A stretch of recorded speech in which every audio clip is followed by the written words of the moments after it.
Hello दोस्तों, welcome back my YouTube channel PK यानी कि प्रेम कैशप। तो चलिए आज आपको हम एक ऐसी वीर की गाथा सुनाने जा रहे हैं जिनका नाम है लाचित बोरफुकन।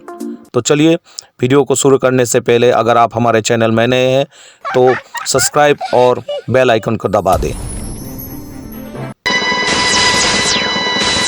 इतिहास में पहली बार जिसको मौत और हार का डर ना हो, जीत उसकी मुकद्दर में तय होती है।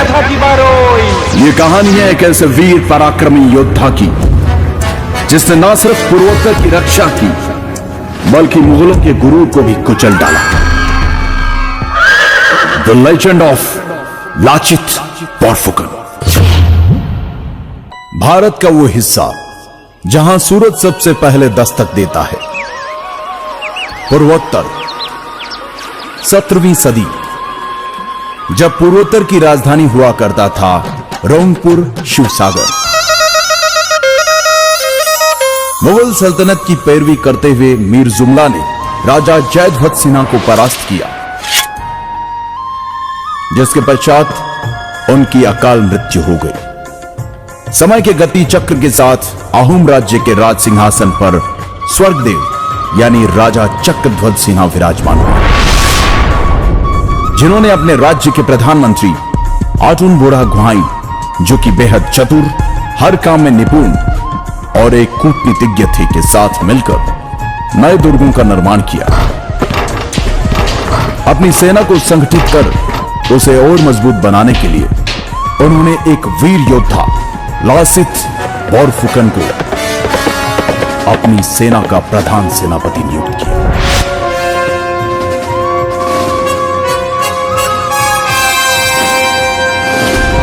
जो कि ऊपरी असम के पहले बोरबरुआ मोमाई तामुली बोरबरुआ के बेटे थे। लाचित हर तरह के युद्ध कौशल में सामर्थ्य रखते थे। सेनापति नियुक्त करते वक्त राजा चक्रध्वज सिन्हा ने लाचित को एक सोने से निर्मित हैंगडांग यानी तलवार उपहार स्वरूप दी। चक्रध्वज सिन्हा ने धीरे धीरे आसपास के सभी राज्यों से मित्रता के संबंध बनाने शुरू कर दिए और मुगलों के साथ की गई संधियों को तोड़ना शुरू कर दिया।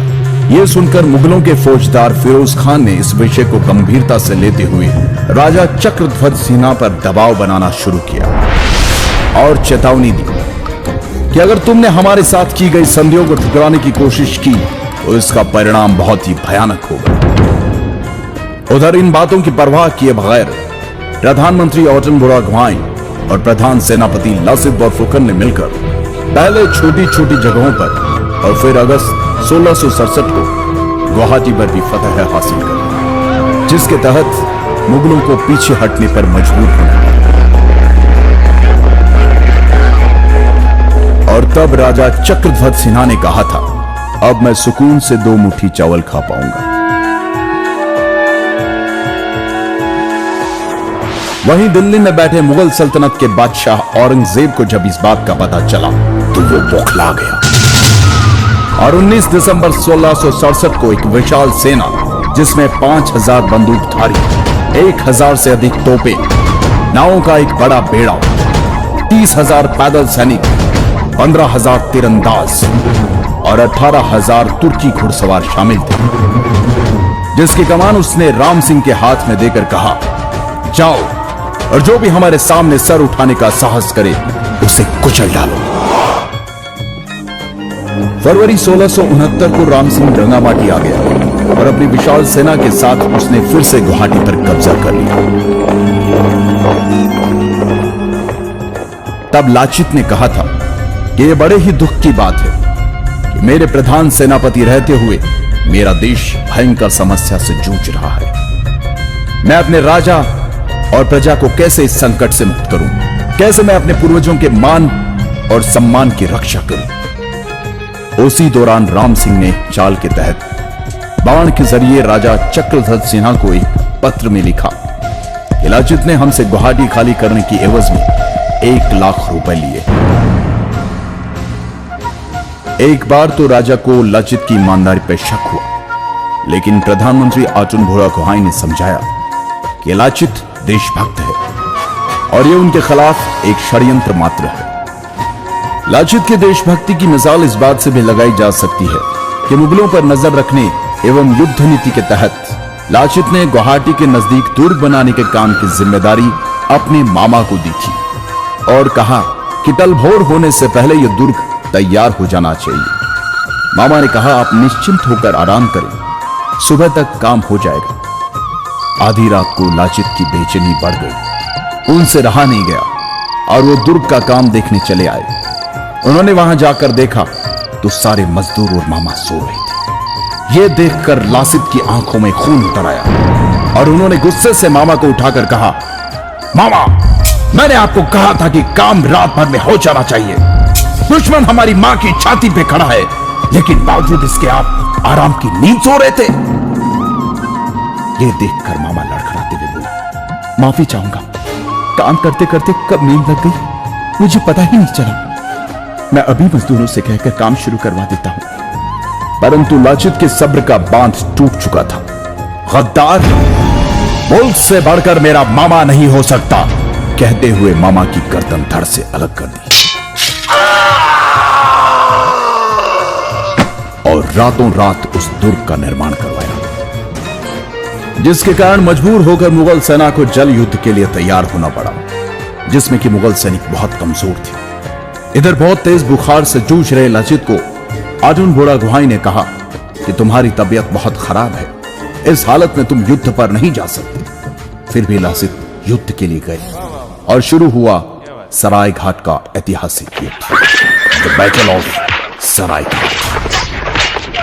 लेकिन क्योंकि लाचित के पास सेना बहुत कम थी, इसलिए लाचित की सेना हारने लगी, युद्ध छोड़कर पीछे हटने लगी। तब लाचित ने अपनी सेना से कहा, हे आसाम के वीर सैनिकों, अगर तुम में से कोई रण छोड़कर जाना चाहता है तो बेशक जाए, लेकिन मेरे राजा ने मुझे दायित्व दिया है, इसलिए जब तक मुझ में प्राण बाकी है मैं लड़ूंगा। अगर मुगल मुझे बंदी बनाकर ले जाना चाहते हैं तो ले जाने दो। तुम जाकर राजा से कह देना कि मैं उनकी आज्ञा का पालन करते हुए आखिरी दम तक लड़ा। यह सुनकर लाचित की अगुवाई वाली सेना में तीव्र ऊर्जा का संचार हुआ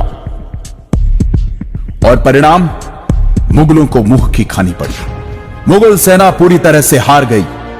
यह देखकर मुगलों के नेतृत्व करने वाले राम सिंह ने नतमस्तक होते हुए कहा, मैंने अपने जीवन काल में अनेकों युद्ध देखे और लड़े, पर ऐसा पराक्रमी वीर योद्धा जो जान से ज्यादा अपनी मातृभूमि से प्यार करे, जो युद्ध के हर क्षेत्र में पारंगत हो, आज पहली बार देख रहा हूं। राजा की जय, सलाहकारों की जय, सेनापति की जय, देश की जय। हे लाचित, तुम्हें कोटि कोटि नमन। पूर्वोत्तर के इस वीर योद्धा को भारतीय इतिहास कभी नहीं भुला सकता। सराय घाट युद्ध विजय प्राप्त करने के 1 साल बाद लंबी बीमारी के चलते इस महान योद्धा का स्वर्गवास हो गया। 1672 में स्वर्गदेव राजा उदय आदित्य सिंघा ने जोरहाट से 16 किलोमीटर दूर हुलुमपाड़ा में लाचित मैदान का निर्माण करवाया। लाचित बोरफुकन की वीरता और सराय घाट की लड़ाई में असमिया सेना की जीत के उपलक्ष्य में हर साल 24 नवंबर को असम राज्य में लाचित दिवस मनाया जाता है। राष्ट्रीय रक्षा अकादमी के सबसे अच्छे कैडेट को लाचित बोरफुकन स्वर्ण पदक से सम्मानित किया जाता है। वतन के लिए अपने प्राणों की परवाह न करने और असम के इतिहास के निर्माण की नींव कहलाए जाने वाले ऐसे महान योद्धा को शत शत प्रणाम।